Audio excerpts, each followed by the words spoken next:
I'm grateful for this opportunity to share briefly with you how and why supporting Immanuel over the last 33 years became and continues to be important to Corrine and to me. Still surprises me a bit to hear myself say that. 35 years ago, when we moved from Arlington to McLean, we had one daughter, Kate. She was 3.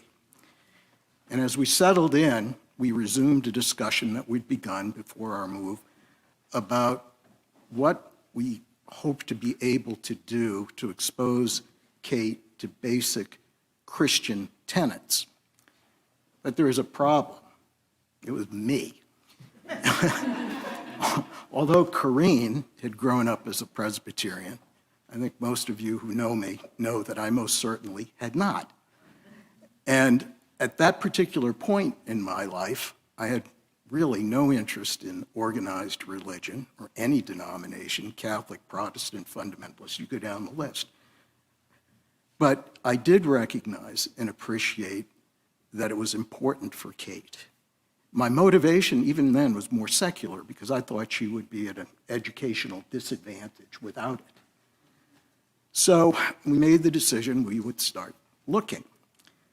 Somewhere along the line, 2 very dear friends of ours, Tom and Christy Evans, who were already members and have remained active members throughout all these years, got wind of it.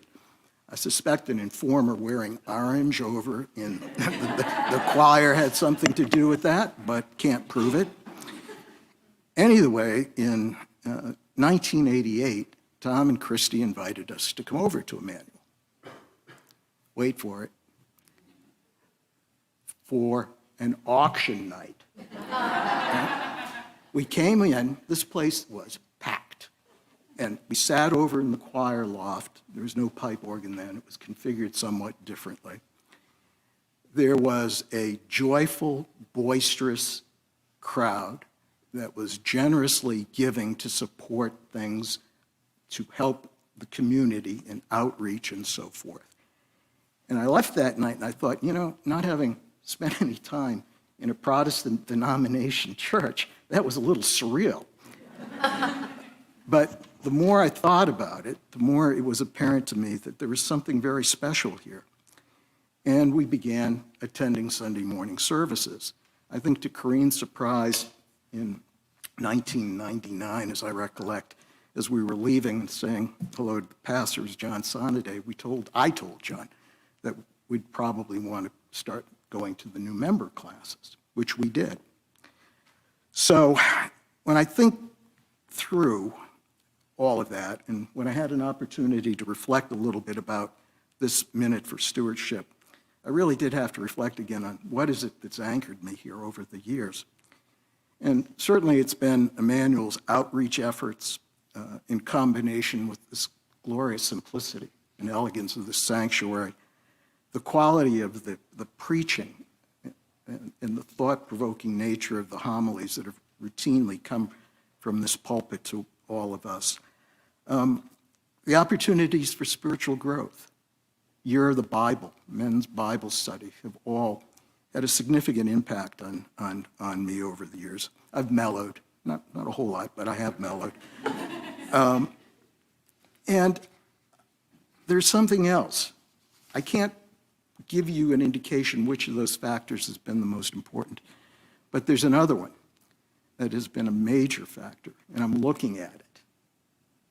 It's all of you.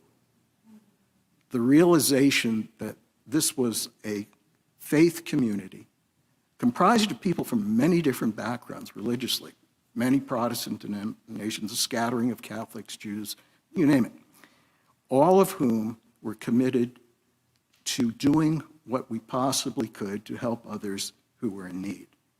And it was very fitting not too long ago when Matthew 25 became sort of a guidepost for all of us.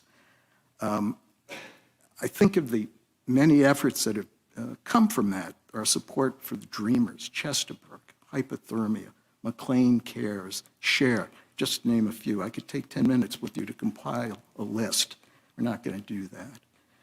But this is the time of year when we're all called upon to prayerfully consider and to reflect upon stewardship. We know that it's our voluntary provision of financial resources to Immanuel that's essential to everything that Immanuel does and can do.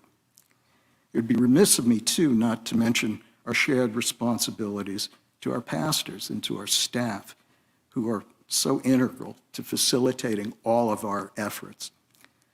So as Stewardship Sunday approaches on November 13th, it's time for all of us to prayerfully reflect and then to decide. It's a decision what we will do to support Immanuel.